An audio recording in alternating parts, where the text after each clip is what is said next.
Hello, this is Anna Imagination with the Healing Garden and Authenticity City. Thank you so much for joining me.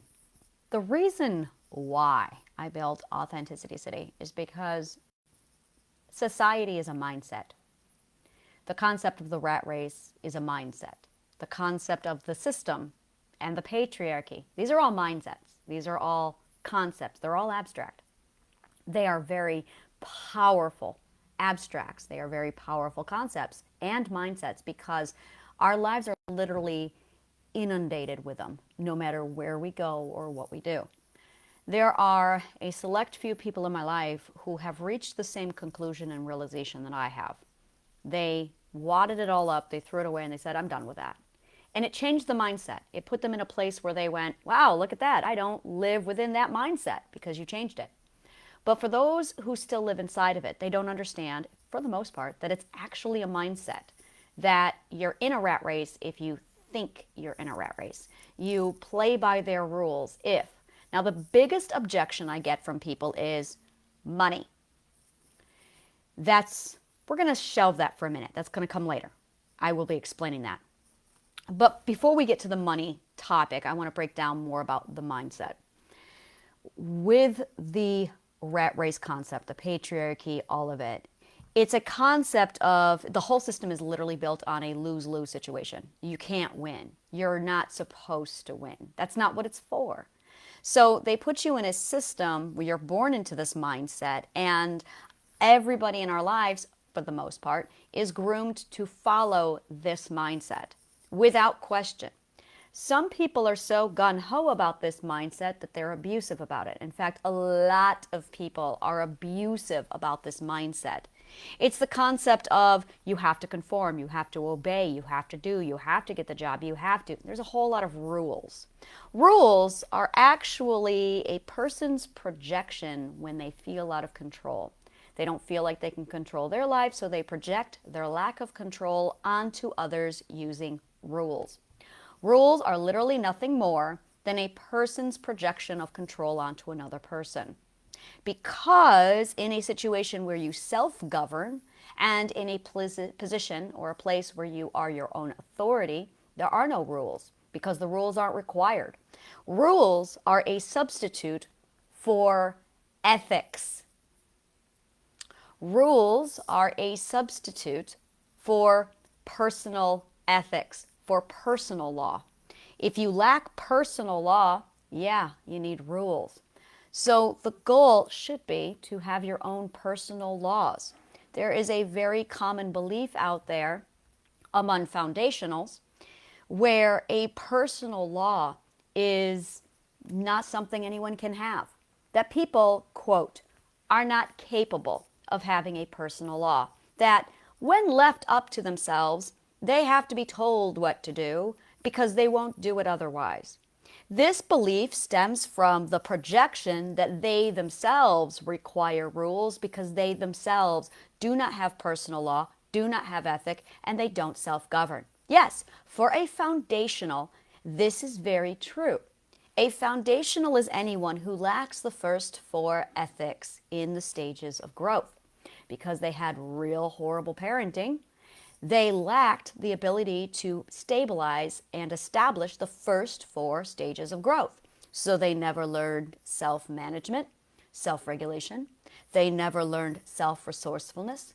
They never learned trust and accepting one's own limitations to rely on a community for help and support. And they never learned self-government. They also never learned accountability. These are the first four ethics up to self-government that establishes a person's ability to have personal law. Because they lack personal law, they default to rules.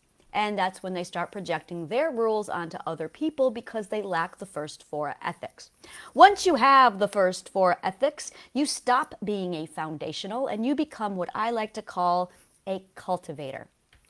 A cultivator is somebody who's more focused on giving back to a community because they have learned the first four ethics. A cultivator has two more ethics to learn. Their ethics is accountability and self-value, the importance of self-value, believing that they are equal to other people. And it ends the martyrdom syndrome. I love talking about the martyrdom syndrome. Being a martyr is very, very common for somebody who is in the sixth perspective because they lack their own self-value. They prioritize people above themselves. This is very, very common for a sixth perspective. They've learned self-accountability, but they are so prioritized on making sure everybody gets a voice that they do so at the expense of their own voice. This is common with people pleasers. People pleasing is a symptom of having a weak or a incomplete first perspective being established. The first perspective is self-management. You can have the ethics in place and then you can have them taken away from you. You can have abuse rip them out of you. So you very much can end up with a accountability, self-government ethic and be at that sixth perspective where you value the voice of others, but you also, due to abuse, may have had your first, second, and third ethic compromised. When that happens, you end up being a people pleaser. You end up being severely self-sacrificial at the priority of other people. And when you complete the sixth perspective ethic, you achieve the ability to hold yourself in the same regard and priority as other people without at the expense of other people. You find a way to coexist with other people without either one of them having harm done to them. So those are the first 6 stages of ethics. Once this is done, it literally makes rules obsolete. Our society functions on the third and fourth perspective. As a result, there's a lot of fifth and sixth perspective now who find the inadequacy of the system. This is where Authenticity City steps in, is because the system is currently run and operated by third and fourth perspectives for second, third, fourth perspectives, it's leaving all of the rest of us kind of going, well, where do we go? We end up being called black sheep, outcast, ostracized, and we end up being thrown out. Most of us wander around the mental wilderness that is our purpose in life going, yep, I'm a nomad. And it's very much a feeling of a mental nomad. Mental nomad, where you just feel like no system really belongs to you. You belong to no system. You're pretty much okay and you've accepted that you're a nomad, but no one community really exists for you. You might have a community, you might have a pocket of network, but you feel almost a metaphorical, I got this back on my shoulder or I've got this bag on my shoulder and I'm just going from place to place because I really don't have a home. I'm a rover or I'm wandering. The problem is you do get to a point in life when you reach certain stages of growth where you're done with wandering. You want to be home. You want to put your bag down and say, this is where I belong. But we're back to a society that really doesn't have any purpose or use for us. We can't conform to what they want. They've rejected us. They work against us. So we just say, I'm done with that. But then where does that leave you? So Authenticity City is a make-believe world, a mindset that steps in and says, this is for you. When you're at that point where you're at the fifth and the sixth perspective, you've learned how to self-govern. You don't need a government telling you what to do. That's not what I want to do here. I would rather provide you with all the resources that you need to nourish your authenticity. The problem with the other Wonderland society is that society is also in a position where it has no tolerance for authenticity. Zero tolerance. As we all witnessed that. Whenever we tried to be authentic, it abused us. Because of their low tolerance, zero tolerance for originality, individuality, education, art, people, we left. So Authenticity City lays out the red carpet for the people who've been rejected by that society. Because that society is filled with people who do need to be self-governed or who do need to be governed because they don't have the ethics to self-govern. Now, I call that insanity, Wonderland, for a lot of my own personal reasons and for my own logical arguments, and I'm not going to get into that right now. But I've closed the door on it. Now, Authenticity City is a place where I mentally went to my whole life for sanctuary. It is literally a mindset where I escape to. It's where my sunshine imagination comes from. And it is purely, absolutely nourished in the sunshine imagination that is me. And I realized that I wasn't the only one. I realized that there's a lot of people who seek a sanctuary like this. So all societies begin as a mindset. As a result, I am huge on cultivating a mindset. The problem is when it's you versus an entire crazy land, it's a massive battle. Everyone knows this, that as soon as you put yourself in this isolated cocoon of sanity and then you step back into wonderland, you really get an impact of, oh my God, it's crazy out here. So you default back to being alone. This is another solution to that. I was tired of defaulting back to, I didn't want an either or. I was sick of either or. Either you go into Wonderland and endure that insanity, or you be alone. And there's a lot of people who think like me, who are like me, who feel like me, and they're stuck between an either or. And I'm going, why do we have to choose between either or?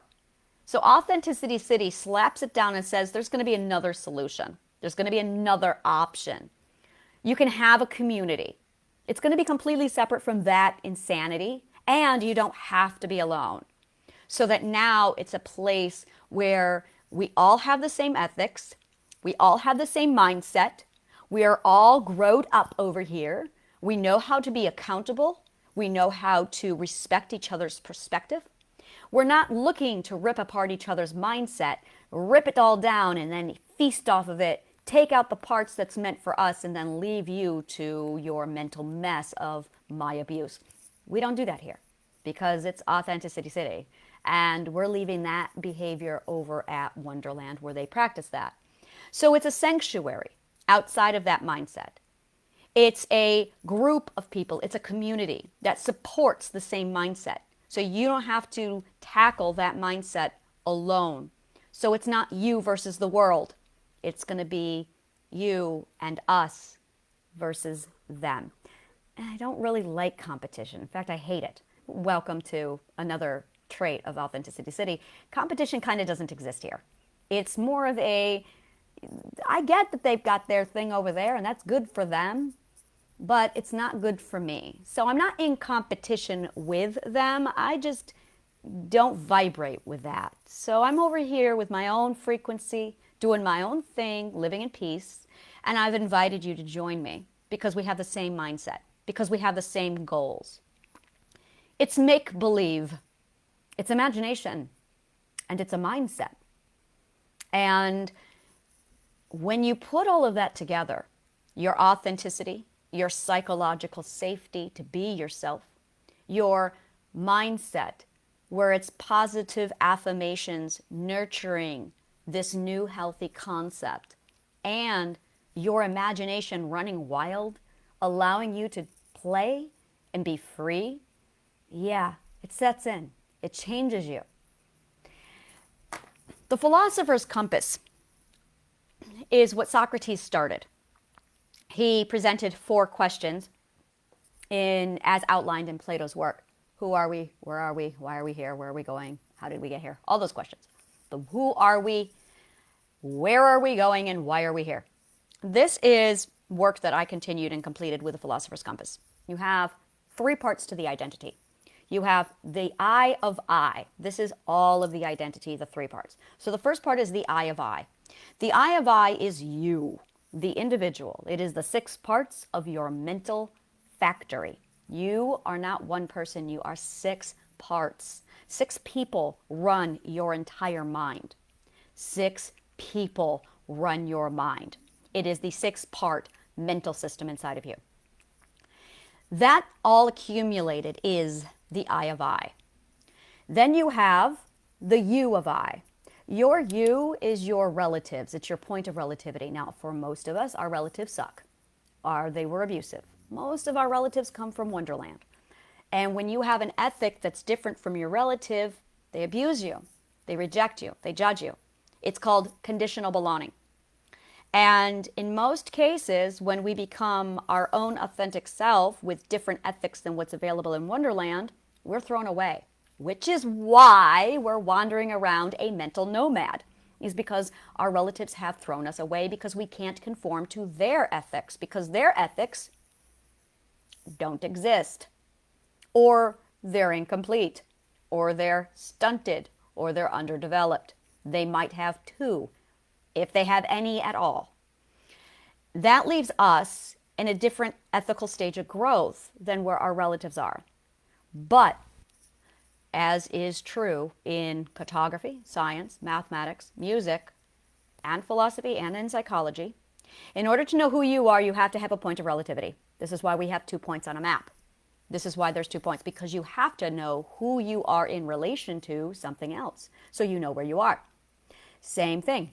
It's supposed to be you versus your relatives, and they're supposed to be a mirror of each other.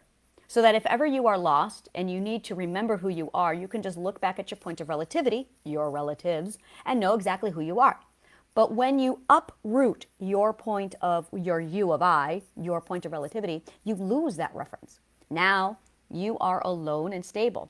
Now, a lot of people, hyper-independence, a lot of people do a whole, well, I've been doing it fine and just on my own. Okay, reality check. No, you haven't. No one has.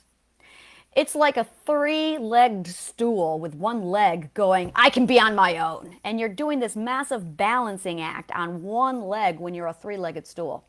Yeah, you balance really well on that one leg, but it exerts a lot of energy and it takes a lot of work.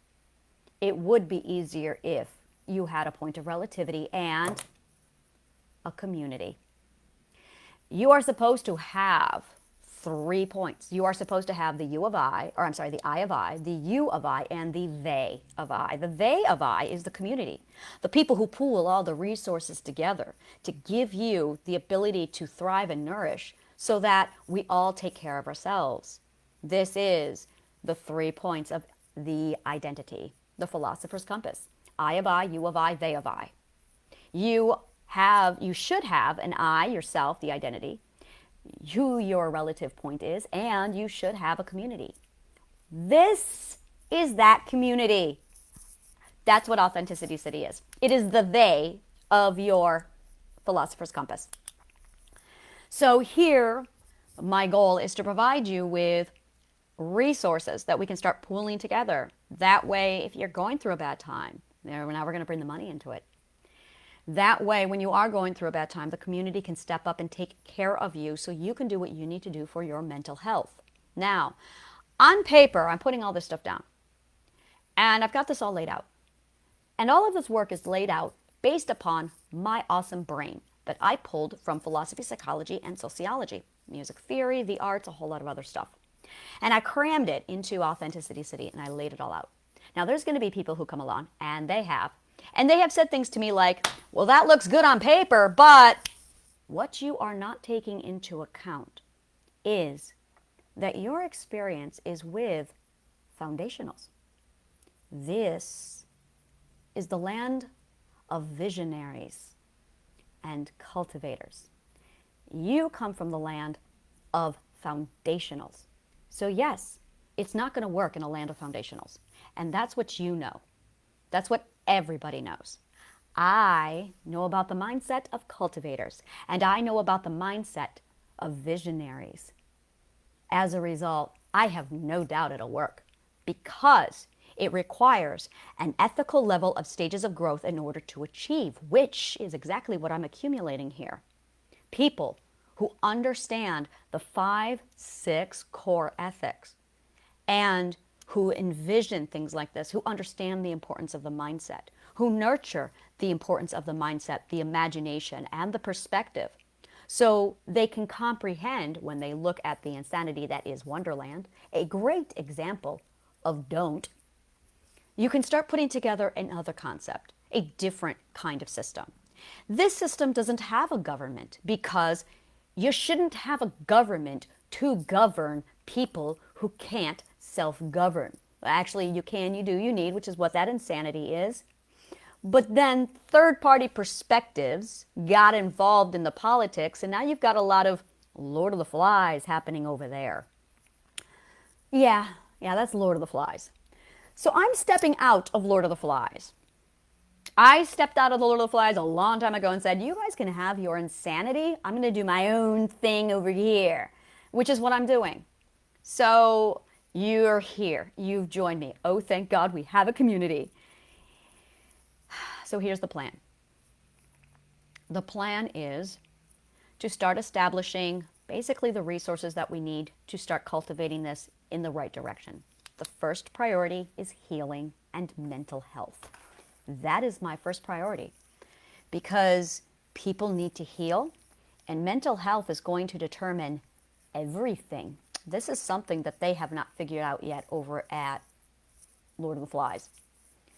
If you do not take care of mental health in your perspective, you're not going to be able to function at all. We all know this. So mental health days are vital. The priority over here is not making money. The priority over here is mental health and the philosopher's compass, because we need to take care of ourselves, we need to take care of those we love, we need to take care of the community so the community can take care of us and those we love when we're not okay. And this is the place where you can be not okay. It's psychologically safe because mental health is the number one priority here. To take care of this for you, I have triadic healing at the Healing Garden. So if you need any kind of mental health, anything, we have the Healing Garden. Now, on the flip side of that, we have play. Play. Imagination. We're going to talk. NPL is called natural play learning. The human mind, this is what a lot of people don't know, is 100% designed to learn and process data while we play. Play is not something you outgrow. Play and imagination is not something for children. It is for human people. Because you are a people, we have to do it. The insanity of Wonderland thinks that there's an age limit. It's like we came into the world with our imagination and it was a little for children 0 to 4 years old only. And they went, oh, there's the rule. 0 to 4 years old only. 5 years old, you put that imagination down and you get your ass to school and you start conforming. And they take away our play away from us. That's a big problem because NPL, natural play learning, that's how we learn, is through imagination and play. What better way to heal a bunch of adults than giving them, this is my favorite thing, a playground built off of make-believe. So that's what Authenticity is. Authenticity City is literally my make-believe playground of fantasy because you need it. You need it to grow, you need it to heal, and you need it to learn. And you get to be whatever you want here. I am a mermaid, so deal with that. I'm a mermaid. When you natural play learn, when you have NPL here, and you combine it with imagination, it absolutely grounds you, it nourishes you, and it allows you to dream, to find your resources. You discover who you are. You establish what you love. Everything you are is defined through your play and imagination. Everything. Play means to do with pleasure. Now, the third bit of all of this is the education, the actual learning. This is where the logic comes in. And this is something I've actually struggled with because technically triadic healing is learning. And technically play is learning. So I'm going, we really shouldn't have a section just for learning because we're already doing that with triadic healing. We're already doing that with play. It's almost as if learning needs to be incorporated in each and every little thing we do with play. So what I want to do is take that third part and actually turn it into community, into resources. This is where the money comes into it. My theory is if Burning Man can create a city once a week where the entire community is without money and it's a gifting society, then why can't we? Now, I know we live in the patriarchy. I know we are all sitting our asses down in the United States of America or whatever country you're in, and some asshole has come along, claimed the territory as their own, and put taxes on it. I am well aware of that. That is I'm working on it. I already have a plan. Later, we're going to shelve that. Right now in this reality, I know that that's the reality, that we do have to pay rent. However, entrepreneurship and business ownership changes the rules to that just a little bit. Again, this is a mindset. Here's how it changes the rules. When you have a 9-to-5 job, you are literally a slave. You are selling your rarest, most highest commodity and resource, your time, for bottom dollar, which is less than the living wage. Insanity! Insanity! When you become an entrepreneur, you break out of that. A lot of people go, I have no idea how to be an entrepreneur. That scares them. There's a lot of anxiety with that. The thing is, with being an entrepreneur, with being freelance, this is the big deal. You are actually setting your own dollar amount, you're setting your own schedule, and you're setting up yourself for your own success. You are your own boss. There is a lot of advantages. In addition, you're not enslaved to anyone else. You're not earning a fraction of the dollar that's then going to somebody else. It's all going to you. Now, I have created a Facebook group called Imagination Nation, which is my nonconformist networking group, so that we can start networking, because networking is a huge part of resource pooling. Again, we're going to remind you this is all about your mindset. So as you get your networks built and you grow and expand your network and you start pooling resources, I did this in 2015 to 2018, completely built my company off of a resource gifting atmosphere. 100% all of it. There was no money exchanged. People would come to my community. They would offer me one of their own resources. I have connections. I have this skill. I can give you this skill. So I had people who were giving me their marketing, giving me their skills, giving me their database resources, giving me lessons and education on certain things, giving me logo design. And I, in turn, was giving them my marketing skills. I was giving them my marketing company. I was giving them my brand so that we could team up together and I could push it out there and lead. They would get marketed and promoted, and they would give me whatever resources they had so that I could do a better job at what I was doing for them. See what I did? This is what I'm doing here again, except it's not just going to be books, because I didn't enjoy that. It's going to be about other things, which is what I enjoy. So that's what we're looking at, is basically a pooling together of resources. Now, the biggest problem people have is, well, I don't have anything. That's because you have not developed your philosopher's compass. That is part of the identity, is knowing, that second perspective, knowing what your resources are and knowing how to turn your resources into something so that you can create something out of nothing. That is resourcefulness. It's a skill that we're not taught because our parents suck. So once you learn how to do it, you are going to be able to take your skills, your resources, and create it into something. Well, no one values what I have. I hear that one a lot too. Yeah, they do. And I'm going to be teaching you how to do it. So, yeah. This is pretty much it right here. Is we have the mental health, the healing side, and then we have the play side. I think I'm going to scratch the learning side and just infuse the learning side into all of this, because it really is all hands-on learning.